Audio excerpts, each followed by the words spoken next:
Hi, guys. My name is Alana, and welcome to Braving Truth Podcast. Today, I'm going to be talking about braving truth in Zechariah. Um,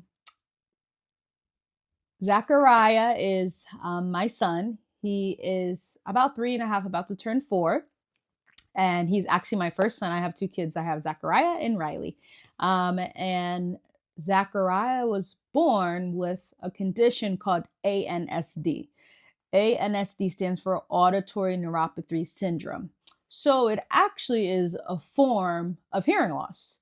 So when Zachariah was born, he did not pass the newborn hearing screening. So we got referred, and he did a few more tests and he didn't pass those tests. And then they did an ABR and they realized that Zachariah had ANSD, auditory neuropathy, which means the easiest way for me to explain it is like the game telephone, where I can say, "Hi, my name is Alana," and you may hear, "Alana is your name."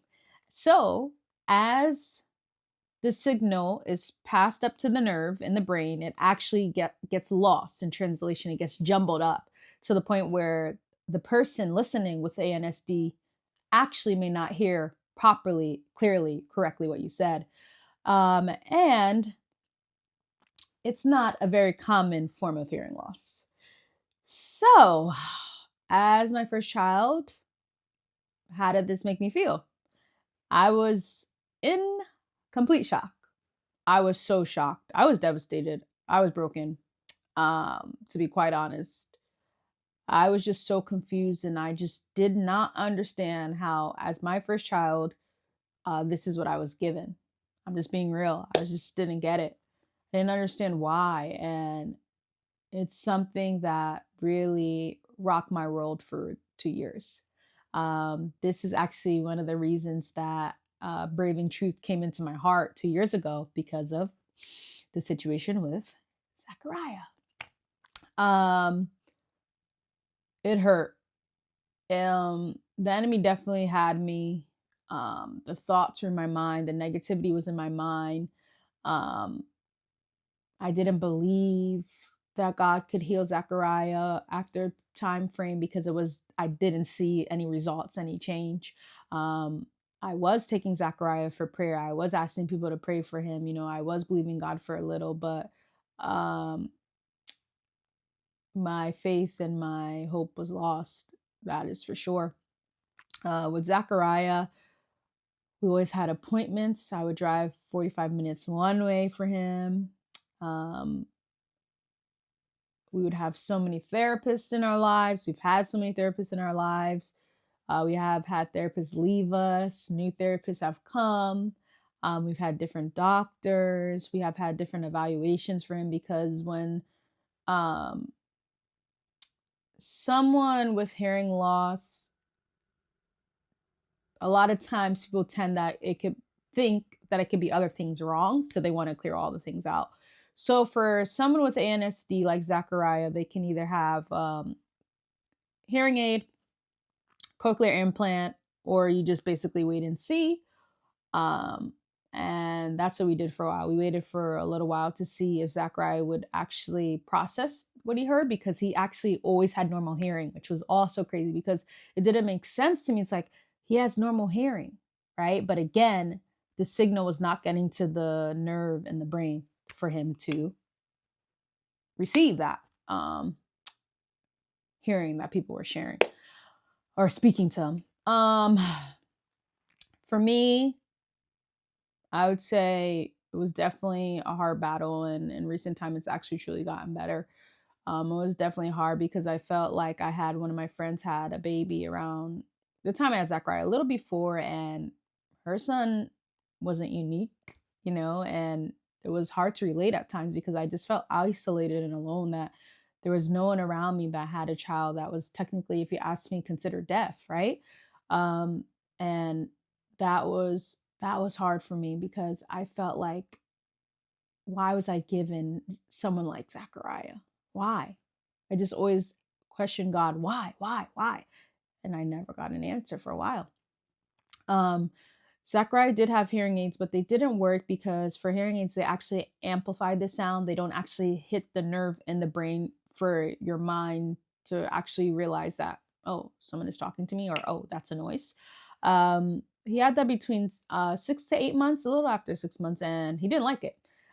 He always took his hearing aids out.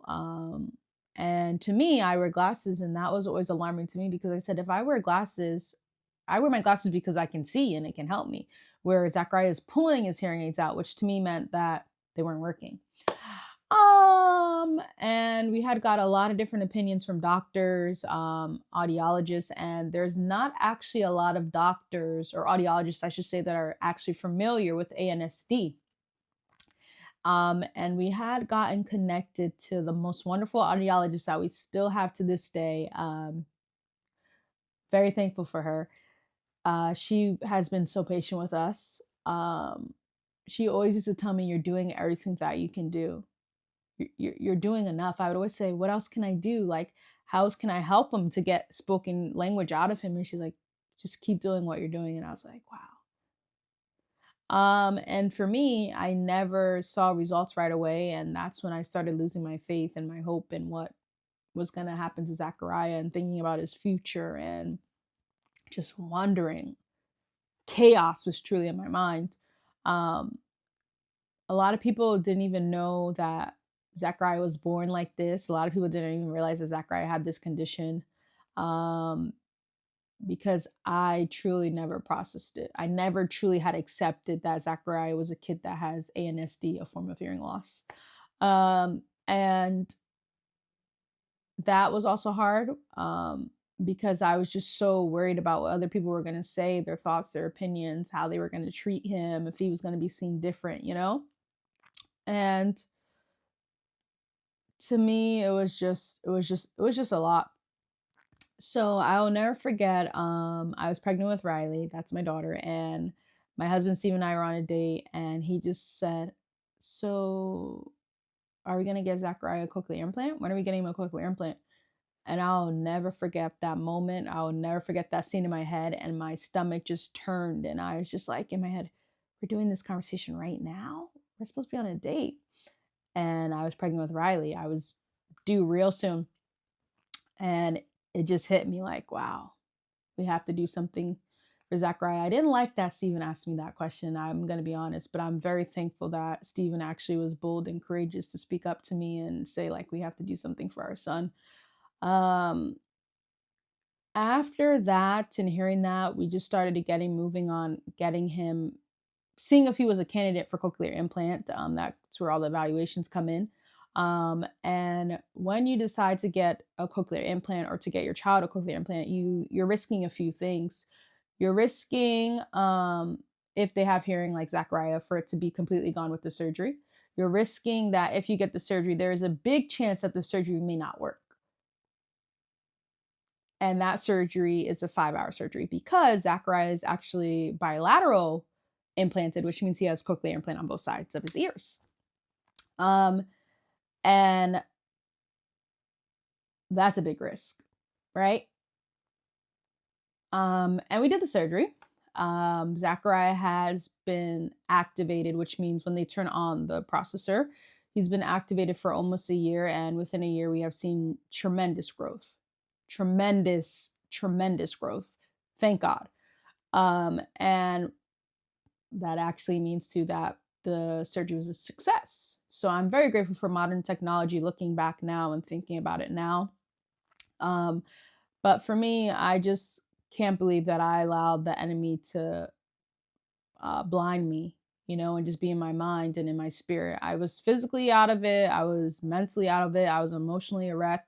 I didn't trust God. I was mad at God, out of all people to be mad at, I didn't see Zachariah as a gift. I just saw it more of like, okay, God, like, what is this? What is all this about? And if you don't know, Zachariah is actually a name from the Bible, and it actually means God's messenger. And Zachariah was actually someone in the Bible that actually had dreams too. And I feel as though today Zachariah is definitely God's messenger to his family, us, me and his dad for sure. And looking back, I am grateful for what I went through with Zachariah. I am not proud of how I handled it. I will be honest with that.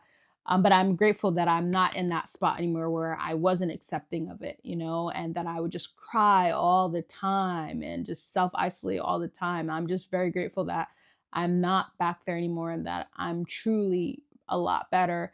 And I'm grateful that God's mercies are new every day and that God never left me or forsake me, even with the way that I was acting in that whole situation with Zachariah's diagnosis and who Zachariah is, I feel like Zachariah has taught me endurance.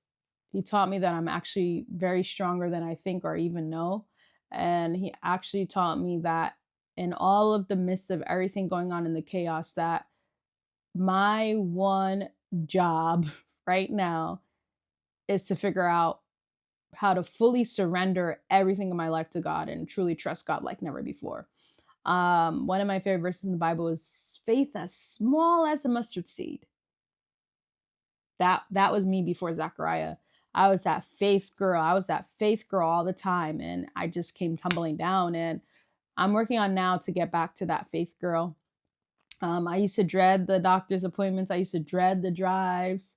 I just would cry coming back, even when I would get good reports from the doctor, and I'm like, God, this is a good report. Like, what's next? When is he gonna speak? Like, when is he gonna respond? Um, and that's when the cochlear implant came into play. And Zachariah responds now. He responds to his name. He says "mama" sometimes to me. It's not consistent, but it's a start. And his receptive language is really good. We're just waiting for his spoken language, and we know that it will come. And that's what we're praying and believing for, that he just knows that he has a voice and the power of his voice, and how his voice will be heard and needs to be heard, especially with his story. I also think that Zachariah's personality is just a unique one. Zachariah is a kid that is very flexible, very adaptable. If he doesn't like something, he's going to let us know, but he is a kid that just adjusts. Even with everything going on, he's a kid that adjusts. And I'm thankful for that's his personality with all the things that he's gone through, all the long drives, Right now, Zachariah goes to hearing loss in school for the deaf. There they do total communication, which means they do speak, but they also are signing. They actually do American Sign Language. And sometimes they call it English signing. So there, I'm grateful that he's there, and I'm grateful that we have been an advocate for Zachariah and learned to speak up and stick up for him and the things that we truly believe in. I'm just honestly now thankful that I'm not lost anymore and that I'm found. And I'm just thankful that I don't have to cry all the time and be like, why did God give me this? But be thankful and grateful that God gave me Zachariah. Anyone that has a child with a disability, or a child that I like to say is unique, or anyone that has health issues, or believing God for something and it's not done yet, that it could be a challenge. It can be a challenge when you're praying prayers and it's like you don't see any change. It's hard. It's really hard.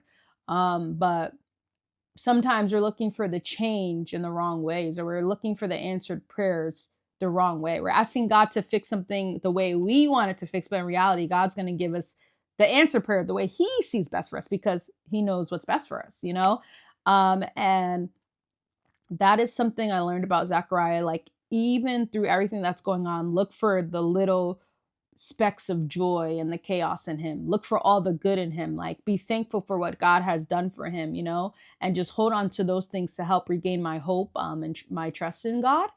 And I feel as though that Zachariah has come a long way, and he has such a long way to go. But I'm just thankful that I am his mom, and that this is a gift that was given to me. But I'm also honored right now and privileged that God even gave him to me, because honestly, God knew that I could handle Zachariah. Let's be real. Like, God knew that I can handle that. And I'm just thankful that truly Zachariah has been God's messenger to me to show me things in my life that I'm actually capable of, that I didn't even really know. And like I said before, I may have said it, this podcast was always first thought of and started and thought about because truly of Zachariah and his diagnosis.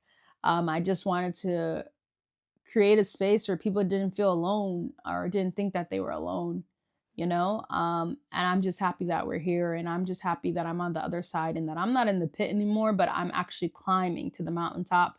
And I know that you will be climbing to the mountaintop and that we will all see victory, but most importantly, giving thanks from who the victory comes from, and that's truly Jesus.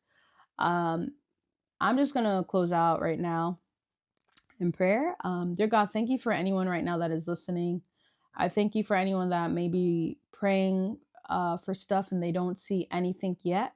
I just pray that they just continue to have strength and that they continue to have faith and trust in you, God, that you are the God that does all things and can do all things. I thank you, God, that you're just giving them a new perspective to just see the good in all things. I thank you, God, that you're just giving them more faith. And I thank you, God, that you give us just exactly what we need and nothing less. I thank you, God, that you know how much we can handle.